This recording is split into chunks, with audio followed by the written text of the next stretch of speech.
101 Kanal Inspirasi. Selamat pagi Ibu Atta. Halo, selamat pagi. Iya, salam sehat. Dari ini bersama Nia di studio. Iya kan ya, selamat pagi, salam sehat. Iya, provisiat buat Ibu Atta ya. Yang mana sudah disahkan Undang-Undang TPK ya setelah melalui banyak perjuangan aktivisnya ya bersama teman-teman. Tentunya perjuangan ini tidak sia-sia Ibu Atta ya. Iya betul, karena perjuangannya sangat panjang ya, sekitar 10 tahun sejak tahun 2012. Iya. Ya mungkin bagaimana perasaan hingga sampai saat ini disahkan dan juga mungkin bisa diceritakan bagaimana perjalanan atau kronologisnya hingga disahkan undang-undang ini, Ibu Atta. Iya, saya kira pengesahan terhadap rancangan undang-undang tindak pidana kekerasan seksual menjadi undang-undang, menurut kami bahwa ini adalah sebuah langkah maju dari perundang-undangan di Indonesia, di mana bahwa khusus untuk undang-undang terkait dengan perlindungan bagi korban tindak pidana kekerasan seksual ya, yang saat ini sangat marak terjadi. Dan kehadiran undang-undang ini sebenarnya bagaimana kita melihat bahwa sebuah bentuk konkret juga kehadiran negara dalam perlindungan dan keadilan, memberikan rasa keadilan bagi korban kekerasan seksual. Dan perjuangannya memang sangat panjang karena pro kontra ya.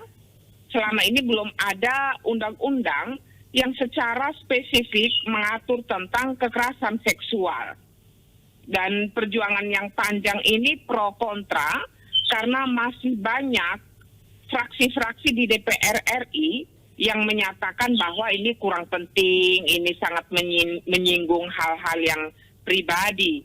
Padahal sebagian besar fraksi di DPR RI juga menyatakan bahwa kita harus segera mengesahkan karena memang hampir terjadi kekerasan seksual yang korbannya adalah perempuan, anak, dan kelompok-kelompok rentan.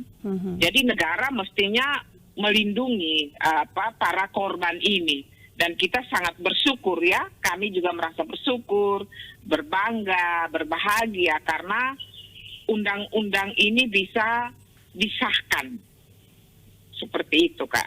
Iya, mungkin harapan dari dampak pengesahan undang-undang ini menurut Ibu Atta seperti apa nantinya? Iya, dampak dari pengesahan undang-undang ini sebenarnya yang pertama itu bisa melakukan pencegahan ya terhadap sebuah tindakan kekerasan seksual karena di dalam undang-undang penghapusan tindak pidana kekerasan seksual ini mengatur tentang bagaimana pencegahan, penanganan, pemulihan, kemudian alat-alat bukti ini juga diperluas.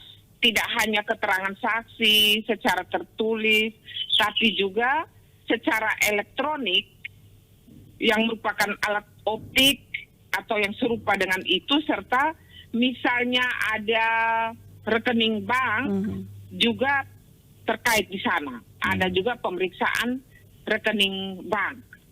Sehingga menurut kami bahwa sebelumnya undang-undang yang ada itu sangat umum, saat ini sudah ada spesifik sehingga bisa menjerat pelaku karena sebelumnya banyak pelaku yang lolos dari ancaman hukuman. Karena memang saat ini pengaturannya sudah secara jelas spesifik terhadap kekerasan seksual. Karena itu selain kita melihat tentang bagaimana dampak pencegahan, karena orang pasti tahu ya, takut, oh ini sudah ada undang-undang. Jadi ketika melakukan mereka berpikir. Yang berikut lagi dampaknya sebenarnya terhadap penanganan dan pemulihan bagi korban ini secara lebih sistematis. Karena ada pengaturan yang jelas di dalam undang-undang ini. Dan juga memberikan pembelajaran dan efek jerat terhadap pelaku. Karena di dalam peraturan undang-undang ini, di dalam undang-undang penghapusan atau undang-undang tindak pidana kekerasan seksual ini mengatur bahwa aparat penegak hukum, polisi, jaksa, hakim harus melanjutkan kasusnya secara hukum, walaupun misalnya sudah ada upaya-upaya damai. Karena selama ini ada upaya damai lalu kasusnya dibiarkan saja.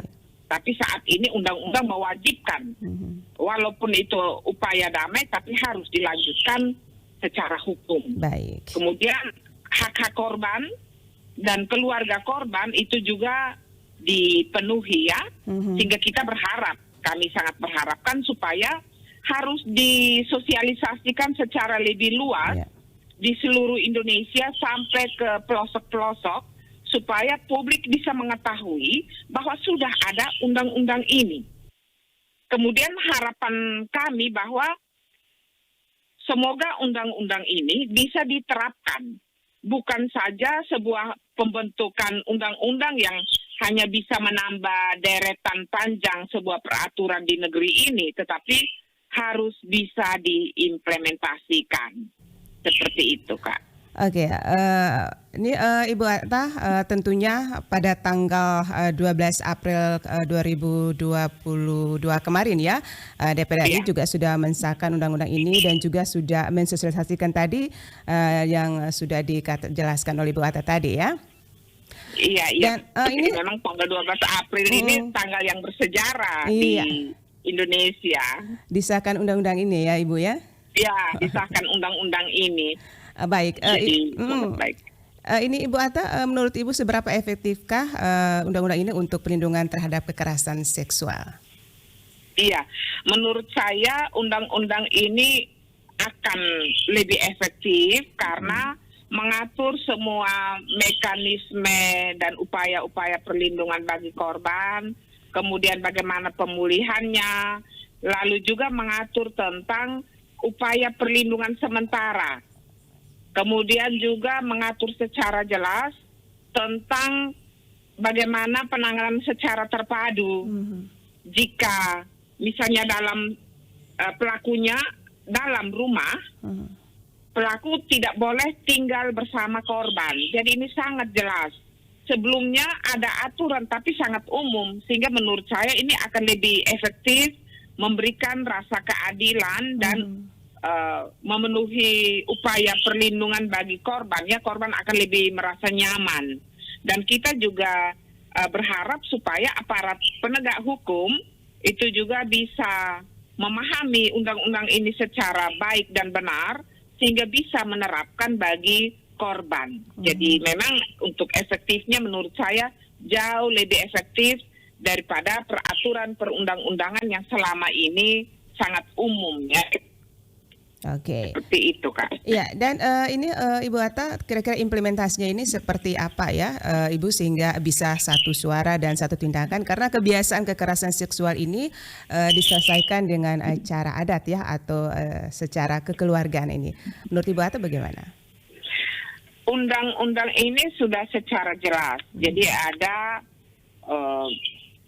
pasal tertentu pasal yang mengatur bahwa jika ada upaya damai, upaya-upaya adat itu tidak bisa menghapus pidana. Artinya apa?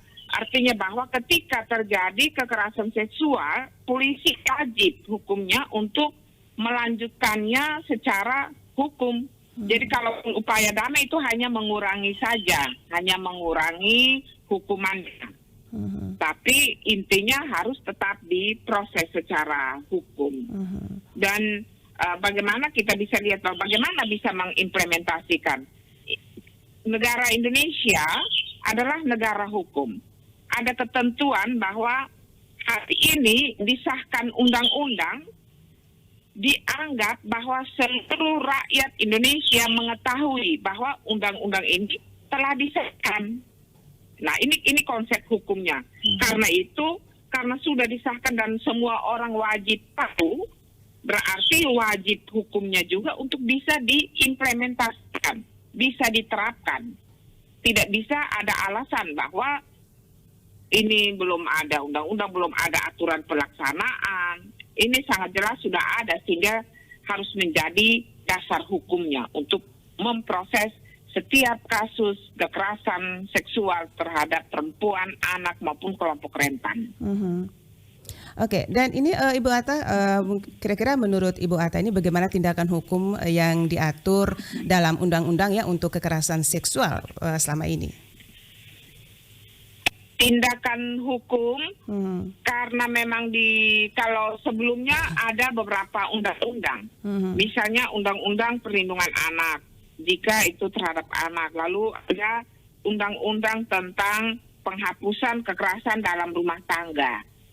Di sana juga diatur ketika terjadi kekerasan seksual maka ada ancaman hukumannya.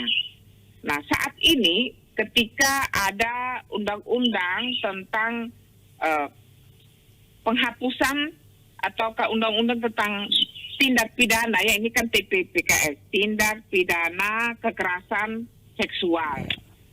Ini juga mengatur untuk bagaimana penghukuman, aturan-aturan untuk bagaimana proses. Ini terutama dia mengatur tentang mekanisme ya, mekanisme tentang upaya-upaya perlindungan. Jadi setelah seorang korban, kemudian dia mengalami tindakan kekerasan, maka ketika itu juga harus dilindungi, misalnya memberikan tempat perlindungan sementara, identitasnya tidak boleh dipublikasi, juga dijauhkan dari pelaku, menyediakan tempat tinggal, informasinya juga tidak boleh langsung dipublikasikan seperti itu. Jadi memang lebih spesifik ya. Oke. Dan Ibu Atta ini kira-kira untuk tindak pidana kekerasan seksual ini kira-kira hukuman berapa lama ini? Kalau ini sebenarnya dia tergantung tindakannya. Jadi misalnya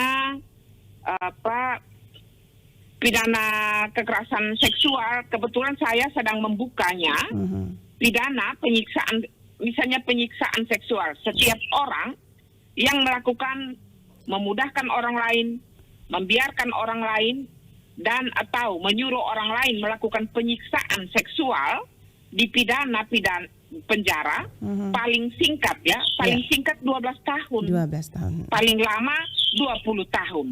Berarti kalau dia melakukan penyiksaan, jadi hanya melakukan hubungan seksual tapi dia pukul dulu atau menggunakan alat-alat yang lain, maka dia wajib hukumnya diberikan ancaman hukumannya dan dipidana. Ini bukan hanya soal ancaman, tapi dipidana. Dipidana penjara paling sedikit 12 tahun, paling lama 20 tahun. Jadi kisarannya 12 sampai 20 tahun. 13, 14, 15 tahun tergantung dengan berat ringannya perbuatan pidana yang dia lakukan. Baik, perbudakan seksual. Jadi memang ini diatur ya. Perbudakan seksual juga diatur hukumannya. Paling singkat 13 tahun, paling lama 20 tahun.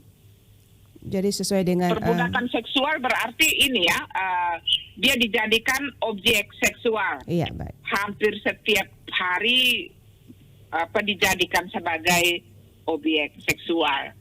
Lah juga anak yang dilacurkan, perempuan yang terpaksa dilacurkan, ini juga luar biasa karena paling singkat hukuman itu ada yang 10 tahun, 11 tahun, 12 tahun, paling kurang. Seperti itu. Ya, baik. Terkait dengan disahkan undang-undang tersebut, kira-kira ini menurut Ibu Atta apa himbauan dan juga harapan? Himbauan dan harapan kami, semoga undang-undang ini diketahui lebih luas.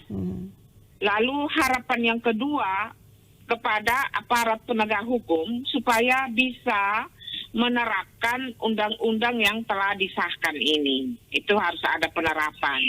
Lalu harapan yang berikut bahwa mari masyarakat juga mendukung untuk proses penyebarluasan informasi, juga mendukung untuk memberikan perlindungan yang baik terhadap korban. Lalu dengan adanya undang-undang ini mari kita mencoba untuk mendukung upaya-upaya penerapan, dan juga kita lebih banyak mari kita mendukung korban, memberikan kekuatan baik secara psikologis, pendampingan maupun misalnya secara rohani, secara sosial kepada saudari-saudari kita, anak-anak kita, juga siapa saja yang mengalami korban tindak pidana kekerasan seksual. Dan mari kita coba untuk hidup tanpa kekerasan, saling menghargai satu sama lain sebagai manusia ciptaan Tuhan yang punya hak yang sama. Iya, baik, terima kasih ya Ibu Atta atas waktunya pagi hari ini bersama Pro 1 RRI ya. Semoga disahkannya dengan undang-undang kekerasan seksual ini bisa melindungi warga Indonesia secara luas ya Bu ya. Tentunya memastikan. Ya, terima kasih Kania, terima kasih untuk semua pendengar RRI ND, salam sehat dan tetap semangat. Ya, baik. Terima kasih Ibu Atta. Selamat pagi, selamat aktivitas kembali. Dan pendengar Pro 1 dimanapun Anda berada ya, semoga saja dengan disahkan undang-undang kekerasan seksual ini bisa melindungi warga Indonesia secara luas, memastikan hak korban bisa terpenuhi dan meneriakan ya efek jerak bagi pelaku serta bisa mencegah kekerasan seksual tindakan yang akan terjadi lainnya. Dan pendengar Pro 1, kami masih menghadirkan informasi topik menarik lainnya dan tetap bersama kami Pro 1 RRI ND. Dan tentunya selepas ini kami akan hadirkan informasi lalu lintas bersama Aibtu Uce Prago. Pro 1, kanal inspirasi.